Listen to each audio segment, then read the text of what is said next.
کرما مختلف ہے. کرما کا مطلب یہ ہے کہ نہیں، اصلاً یہ مختلف چیز ہے، اس کا درجہ ہی بلند ہے. یہ زیادہ قابل احترام ہے. جیسے کہ اللہ نے انسان کے بارے میں کہا،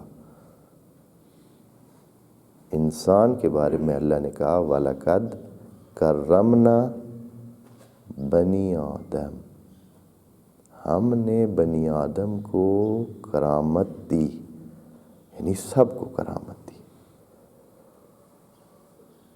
باقی چیزوں پر کہ وَحَمَلْنَاهُمْ، اور ہم نے ان کو بہت ساری چیزوں پر سوار کر دیا. یعنی یہ انسان کی کرامت ہے کہ وہ سوار ہوتا ہے.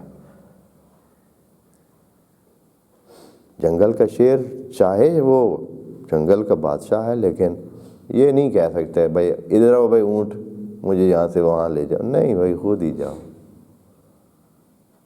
پیدل جاؤ. ہاں، شیروں کا ایک جتھا اکٹھے ہو کر کہے ہاتھی کو ادھر آؤ بھائی ہم نے فلاں جگہ جانا ہے، ہمیں لے جاؤ. نہیں، کشتیوں پہ خدا نے انسان کو سوار کیا، یعنی تمام دنیا میں موجود ہر چیز کو اس کے انڈر قرار دیا اور خود انسان کو اس کے اوپر سوار کر دیا. یہ کرمنا، یعنی باقی تمام چیزوں سے یہ فضیلت نہیں ہے، یہ کرامت ہے. کرامت جو ہے وہ تکوینی چیز ہے، اور فضیلت بھی تکوینی ہے، لیکن اس کا کیا ہے، یہ جواب دہی والی چیز ہے. کرامت جواب دہی والی چیز نہیں ہے.